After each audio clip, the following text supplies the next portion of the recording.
दुनिया भर के बाजारों में इस वक्त खलबली मची हुई है। वजह, तेल की कीमतें आसमान छू रही हैं। तो चलिए अगले कुछ मिनटों में समझते हैं कि आखिर इस संकट की जड़ क्या है और सबसे जरूरी बात, इसका सीधा असर हमारी जेब पर कैसे पड़ने वाला है। कच्चे तेल ने मतलब क्रूड ऑयल ने एक ऐसा नंबर पार कर लिया है जो पूरी दुनिया की अर्थव्यवस्था को हिलाकर रख सकता है। हम बात कर रहे हैं $100 प्रति बैरल की। सोचिए, 2022 के बाद पहली बार ऐसा हुआ है और ये एक बहुत बड़ा इकोनॉमिक अलार्म है।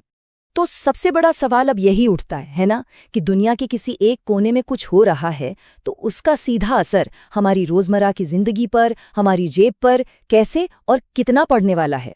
ठीक है, तो चलिए थोड़ा और गहराई में चलते हैं। सबसे पहले ये समझते हैं कि बाजार में अचानक से ये इतना बड़ा शॉक लगा क्यों। देखिए, यहाँ पर बाजार की घबराहट साफ साफ नजर आती है।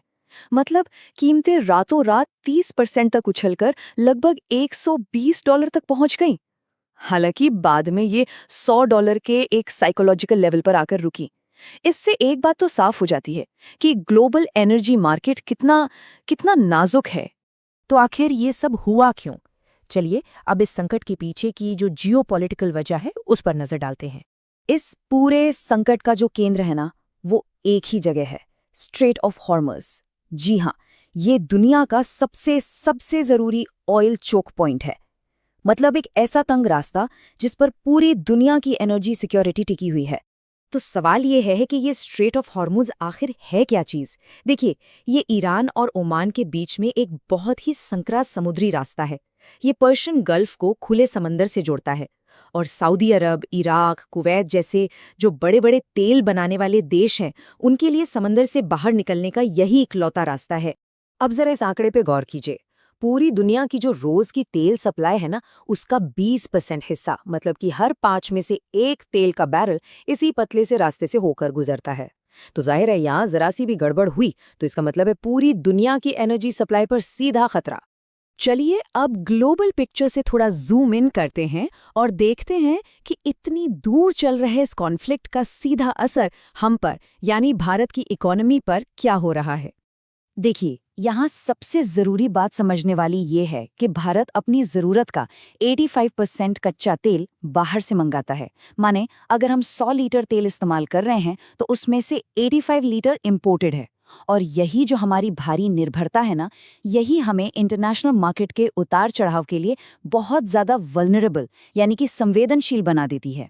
और इसका असर बिल्कुल एक लहर की तरह फैलता है, जिसे रिपल इफेक्ट भी कहते हैं। मतलब तेल महंगा हुआ तो ट्रांसपोर्ट महंगा हो गया, और जब ट्रांसपोर्ट का खर्चा बढ़ा तो फिर पेट्रोल डीजल से लेकर फल सब्जियों तक और रोजमर्रा के हर सामान की कीमत बढ़ जाती है, जिसका सीधा सीधा मतलब है महंगाई में बढ़ोतरी। अच्छा, अब जरा इसको बड़े मैक्रो इकोनॉमिक लेवल पर समझते हैं। नुमुरा की एक रिपोर्ट है जो कहती है कि तेल की कीमत में सिर्फ 10% की भी बढ़ोतरी हो जाए ना, तो भारत का करंट अकाउंट डेफिसिट जीडीपी के 0.4% तक बढ़ जाता है।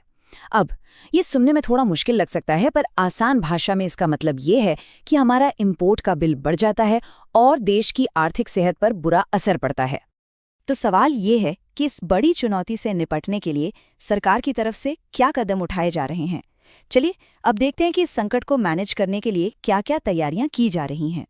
तो देखिए, सरकार इस सिचुएशन से निपटने के लिए एक 3 पॉइंट प्लान पर काम कर रही है। स्टेप 1, तेल खरीदने के लिए सिर्फ कुछ देशों पर डिपेंडेंट न रहना, बल्कि अपने सोर्स बढ़ाना। मतलब 27 से बढ़ाकर 40 देशों से तेल खरीदना। स्टेप 2, जो हमारे स्ट्रेटेजिक पेट्रोलियम रिजर्व्स हैं, यानी इमरजेंसी के लिए जो तेल हमने बचाकर रखा है, उसका इस्तेमाल करना। और स्टेप 3, आम आदमी को राहत देने के लिए फ्यूल पर टैक्स कट करने जैसे ऑप्शंस पर भी विचार किया जा रहा है। हमारे पास करीब 250 मिलियन बैरल का एक बहुत बड़ा स्ट्रैटेजिक ऑयल रिजर्व है। अब ये कितना तेल है? ये इतना है कि अगर बाहर से सप्लाई पूरी तरह बंद भी हो जाए तो भी देश की 7 से 8 हफ्तों की ज़रूरतें आराम से पूरी हो सकती हैं। तो ये एक तरह का हमारा सेफ्टी कुशन है। और अच्छी बात यह है कि इस मुश्किल में भारत अकेला नहीं है। G7 देश, यानी दुनिया की 7 सबसे बड़ी इकोनॉमीज, वो भी पूरी तरह से तैयार हैं। अगर ज़रूरत पड़ी तो वो भी अपने अपने रिजर्व्स को मार्केट में रिलीज कर सकते हैं। तो ये एक तरह से कोऑर्डिनेटेड ग्लोबल एफर्ट है।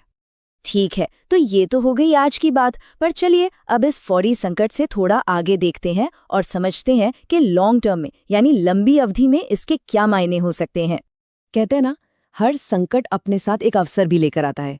तो एक तरफ तो ये क्राइसिस है जिसमें तेल की ऊंची कीमतें हैं, महंगाई है, सप्लाई चेन की दिक्कतें हैं। लेकिन अगर इसका दूसरा पहलू देखें तो ये एक बहुत बड़ा मौका भी है, सोलर, विंड एनर्जी और इलेक्ट्रिक गाड़ियों जैसे विकल्पों की तरफ और तेजी से बढ़ने का। तो आखिर में ये एक बड़ा सवाल हमारे सामने खड़ा होता है, क्या तेल की कीमतों का ये झटका, ये क्राइसिस दुनिया को फॉसिल फ्यूल यानी जीवाश्म ईंधन पर अपनी निर्भरता कम करने के लिए वाकई मजबूर करेगा? और क्या हम एक सस्टेनेबल एनर्जी फ्यूचर की तरफ बढ़ने के लिए तैयार हैं?